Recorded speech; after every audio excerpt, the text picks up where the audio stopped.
Pengamatan secara visual dapat menyesatkan.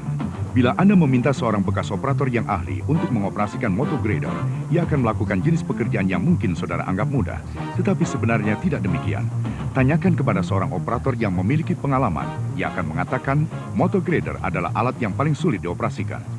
Inilah sistem pembahasan bertahap dari cara pengoperasian alat yang akan menjadikan Anda menjadi operator yang produktif dan terampil. Kami juga akan berbicara mengenai keselamatan yang perlu mendapat perhatian secara khusus. Bila Anda mengoperasikan alat berat, waspadalah selalu terhadap tempat-tempat yang membahayakan. Kami sarankan Anda membaca dan memahami pedoman operasi dan perawatan alat yang akan membantu Anda menjadi operator yang terampil. Tanda-tanda peringatan untuk keselamatan, selain dijumpai pada buku, juga dapat dijumpai pada alat. Pastikan Anda telah memahami dan mengenal betul tanda-tanda itu sebelum mulai menghidupkan dan mengoperasikannya. Maksud dari video ini adalah untuk membawa Anda ke arah pemahaman bertahap, sehingga Anda terbiasa dalam mengoperasikan motograder. Video ini menyajikan bahasan dalam 4 bagian. Kita mulai dengan inspeksi keliling. Kemudian saudara akan dibawa ke ruang kabin. Selanjutnya, curahkan perhatian pada pembahasan fungsi dari masing-masing tongkat pengontrol. Dan tahap terakhir, video ini akan menyajikan 4 atau 5 teknik operasi yang umumnya sering ditemukan. Inspeksi keliling. Tahap pertama, periksalah ban. Amati ban terhadap kemungkinan robek dan pastikan tekanan anginnya normal. Periksa mur pengunci dan baut-bautnya kalau ada yang longgar. Ketika Anda berada di depan grader, periksa pin pengunci pada sistem wheel lin. Pastikan pin ini tidak terpasang. Kemudian beralih ke bagian belakang dan periksa sekeliling sirkel pemegang pisau dari tanda-tanda kebocoran oli. Periksa ujung pisau dan sisi bawahnya dari tanda-tanda keausan, kerusakan, atau komponennya hilang. Periksa selang hidrolis dari tanda adanya kebocoran, aus, atau rusak. Dalam inspeksi ke bagian belakang, berhentilah sejenak di tempat lokasi disconnect switch dan putarlah switchnya. Selanjutnya, periksalah tongkat oli transmisi dalam mesin keadaan dingin dan periksa kembali setelah mesin panas. Periksa radiator dari tanda-tanda adanya kebocoran, selang air aus, dan adanya sumbatan kotoran.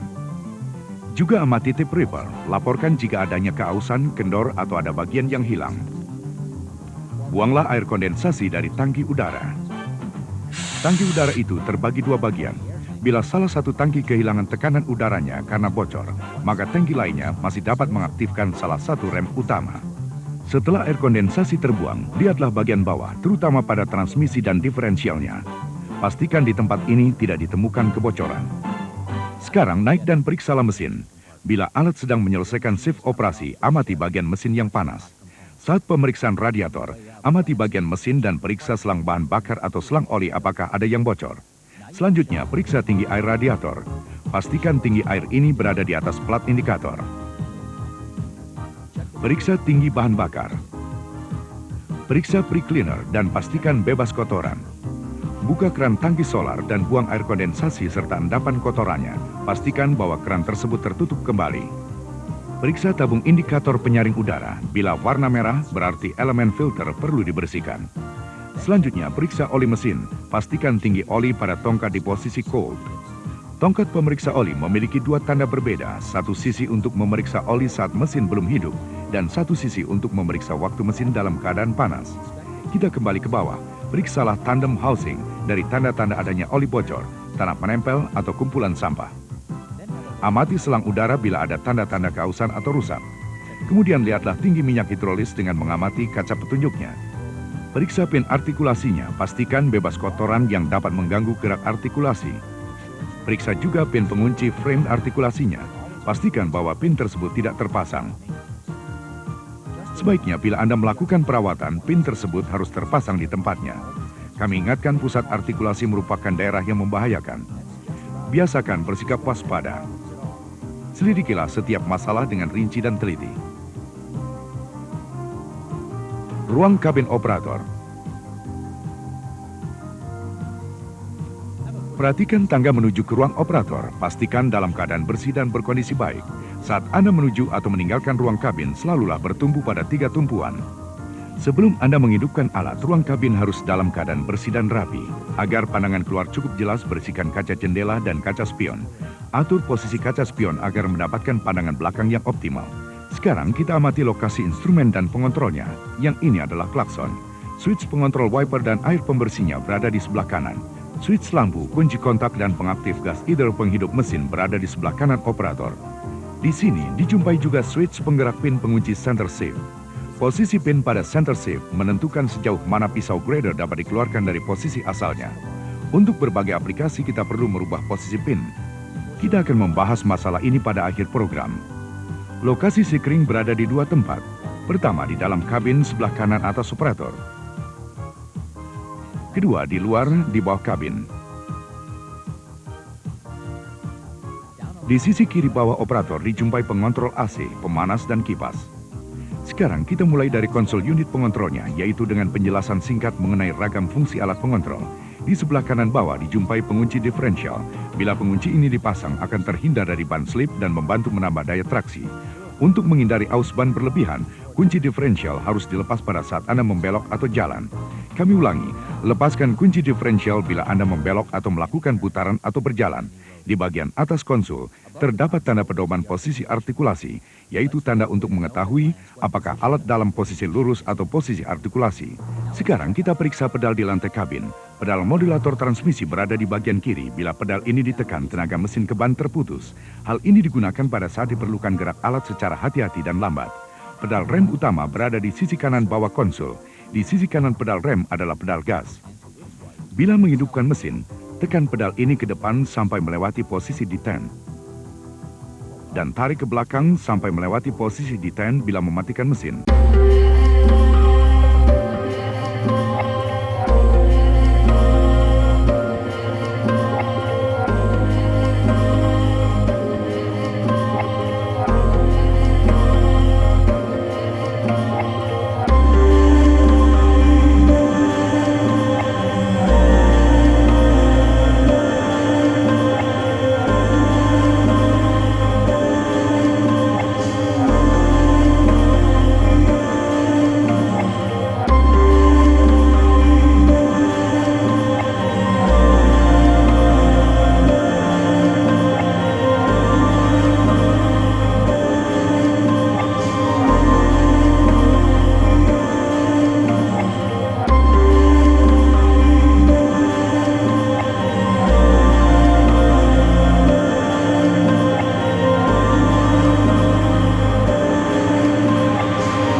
Lampu merah berkedip. Sebagai tambahan peringatan, alarm berbunyi. Melanjutkan alat beroperasi pada kondisi ini dapat menyebabkan kerusakan komponen mesin dengan segera. Sinyal peringatan ini mengharuskan Anda berhenti beroperasi. Bawalah alat ke tempat aman, matikan mesin dan laporkan. Sekarang kita siap menghidupkan mesin. Putarlah kunci kontak penuh ke kanan. Sebelum Anda menghidupkan mesin, pastikan bahwa transmisi ada di posisi netral, yaitu tongkat transmisi tersebut berada di tengah. Juga rem parkir dalam posisi terpasang. Sebelum alat dioperasikan, periksalah rem utamanya apakah rem tersebut layak pakai. Dan yang lebih penting, Anda tidak boleh langsung bekerja pada saat mesin dingin. Biarkan mesin hidup sementara untuk dipanaskan. Kemudian gerak-gerakan tongkat pengontrol hidrolis untuk memanaskan minyaknya. Ingatlah, pada cuaca dingin penting memanaskan mesin agak lama.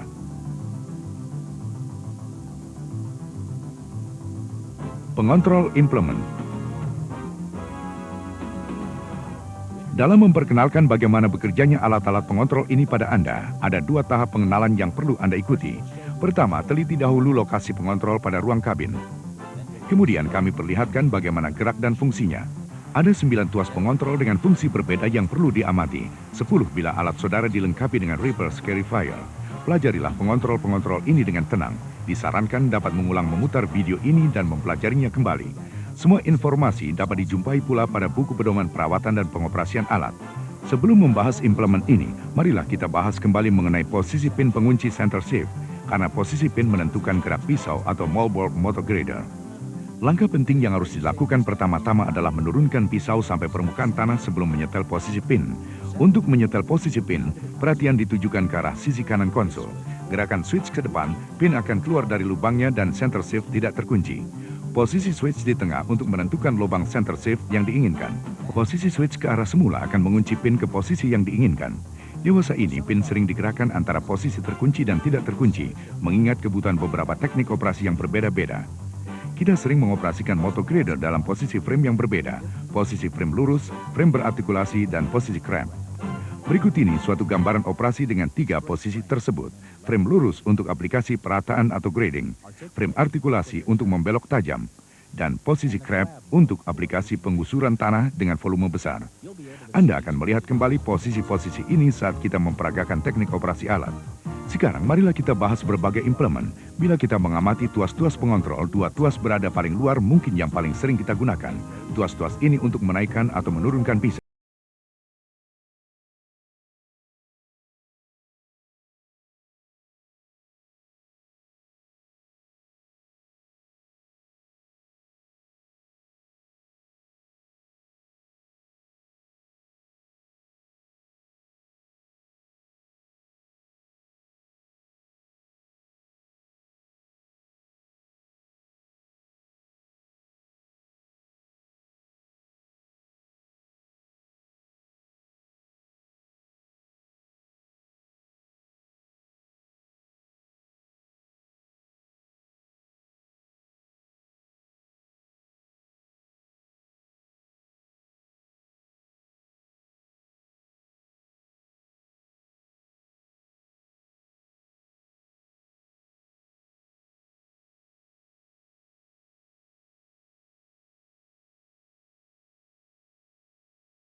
Perhatikan, ujung pisau bagian depan berada tepat pada permukaan tanah, sehingga bagian bawah pisau mengikuti kelandaian permukaan.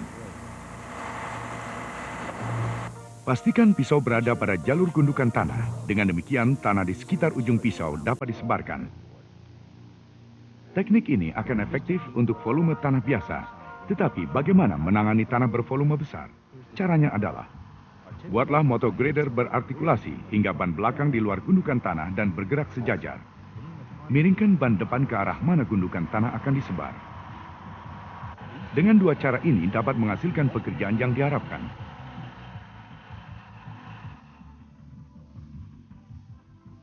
Membuat parit bentuk V. Aplikasi lainnya adalah membuat parit bentuk V. Ini adalah bentuk parit V. Cara membuat parit V, pertama pastikan bahwa pin pengunci center shift berada di tengah. Tempatkan ujung pisau kanan satu garis dengan ban depan. Anggukan pisau ke depan dan angkat lift silinder pisau kiri ke posisi lebih tinggi. Sekarang, miringkan ban depan ke kiri dan turunkan lift silinder pisau kanan hingga dapat membentuk parit dangkal sebagai tanda. Ini adalah motor grader dilihat dari depan. Sekarang, buatlah parit pada lintasan pertama. Pada lintasan kedua, potonglah tanah dan tempatkan pisau membentuk sudut hingga tanah terdorong ke kiri kanan ban. Saat parit bertambah dalam, tetaplah pisau membentuk sudut sampai tanah terdorong keluar jalur ban. Cara yang baik adalah alat dalam posisi artikulasi di mana ban belakang berada agak jauh dari dinding parit. Cara ini dapat menghindari kerusakan ban.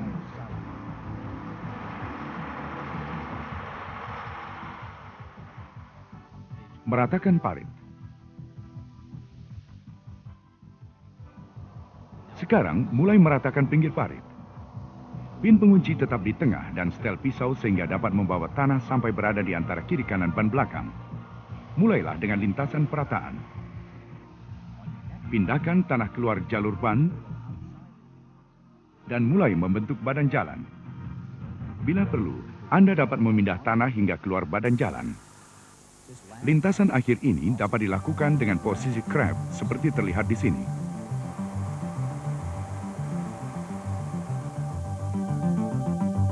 Memotong dinding parit V. Persiapan berikut, memotong dinding parit V yang sudah terbentuk. Pertama, keluarkan pin pengunci center shift, pastikan pisau berada di tanah. Sekarang, pisau digeser ke samping. Kemudian, angkat ujung luar pisau dan turunkan ujung bagian dalam pisau. Menarik tuas pin center shift. Dengan demikian, circle dapat berputar dan mengeluarkan pisau. Hentikan gerakan keluar pisau saat ujung pisau tepat di depan ban belakang sebelah kanan. Berikutnya, anggukan pisau 3/4 anggukan ke arah depan. Cara ini menghasilkan kerja yang bersih dan terhindar dari benturan pisau. Dalam menentukan sudut miring pisau, gerakan lift silinder kanan naik atau turun. Pada pemotongan dinding tebal, miringkan ban depan ke arah dinding parit. Pada pemotongan tipis, miringkan ban menjauhi dinding parit. Setelah selesai, hasil seharusnya seperti ini. Jalankan alat lurus, gunakan kecepatan yang sesuai untuk menghasilkan pemotongan yang halus. Setelah Anda puas, bersiaplah untuk membersihkan parit. Pertama, setelah pisau dengan urutan terbalik dari setelan pemotongan. Angkat lift silinder kiri, turunkan lift silinder kanan. Dorong tongkat center shift hingga cincin pemegang pisau berputar ke bawah motor grader. Selanjutnya, pindahkan pin pengunci center shift kembali ke tengah. Tempatkan ujung pisau di belakang ban depan kanan. Turunkan lift silinder kanan hingga pisau menyentuh dasar parit. Aturlah lift silinder kiri hingga menghasilkan pemindahan tanah sampai bahu jalan. Miringkan ban depan ke kiri bila Anda memerlukan lintasan kedua agar tanah benar-benar bersih dari dasar parit. Sekarang siap menyebarkan tanah hingga kelandaian sesuai dengan yang diinginkan. Hati-hatilah jangan sampai ujung atas parit terpotong. Memotong dinding tebing. Hal penting dari aplikasi alat adalah pemotongan dinding tebing. Sebelum mulai, perlu dipersiapkan permukaan bawah tebing. Memiringkan lantai kerja ke arah kaki tebing untuk menghindari alat tergelincir. Kemudian pasang pisau untuk pemotongan dinding parit V.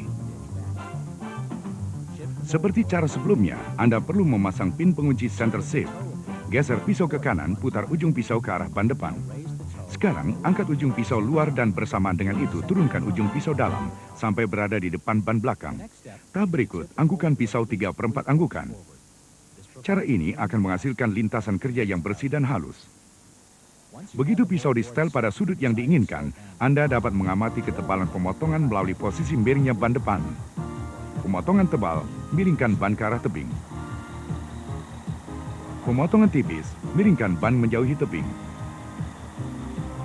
Untuk membuang tanah, ubahlah posisi alat sesuai posisi untuk pembersihan bau jalan.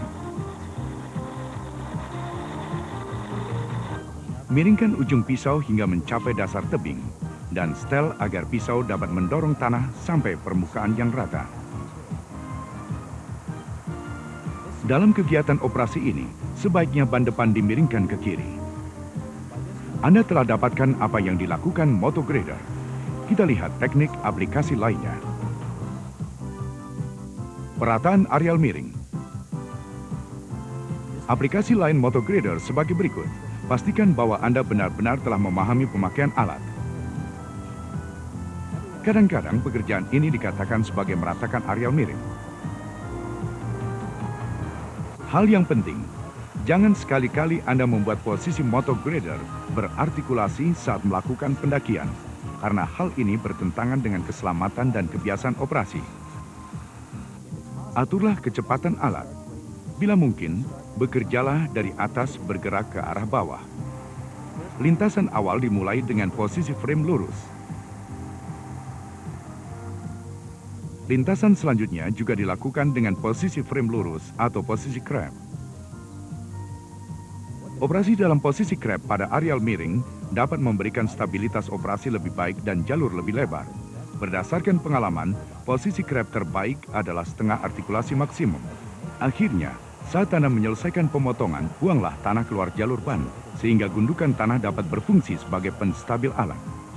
Bekerjalah dengan beberapa lintasan hingga puas dengan bentuk kemiringannya.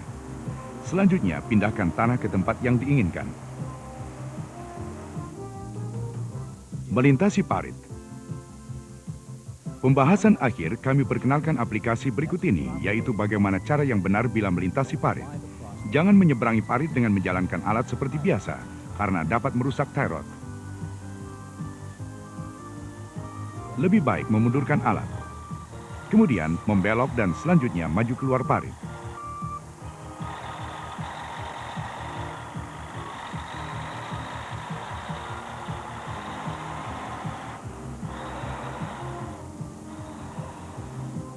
Demikianlah caranya.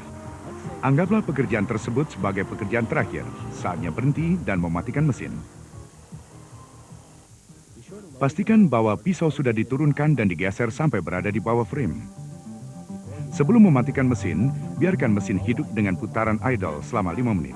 Cara ini proses mendinginkan mesin lebih baik dan mencegah kehausan. Selama 5 menit ini saat yang baik untuk menyiapkan catatan atau laporan. Terakhir, pastikan bahwa switch pemutus arus listrik telah dimatikan. Kami telah memperlihatkan beberapa aplikasi motograder yang paling sering dijumpai. Dengan pengetahuan baru ini, Anda jadi lebih menguasai kombinasi lainnya dari penempatan pisau dan frame untuk suatu operasi. Tentu Anda setuju motograder adalah alat yang benar-benar serba bisa. Seperti kami kemukakan sebelumnya, alat ini memerlukan seorang operator yang memiliki keahlian lebih dalam mengoperasikan alat lain. Bila Anda dapat menguasai motograder, berarti tidak akan mengalami masalah dengan peralatan konstruksi lainnya. Maka, sempatkan untuk mempelajarinya. Dianjurkan untuk selalu memutar kembali video ini sebagai materi pengingat yang cepat. Dan jangan lupa, pahami buku pedoman operasi. Banyak materi yang baik untuk dipelajari hingga membantu Anda menjadi seorang operator yang lebih produktif. Itulah materi sekarang ini. Selamat mengoperasikan motograder.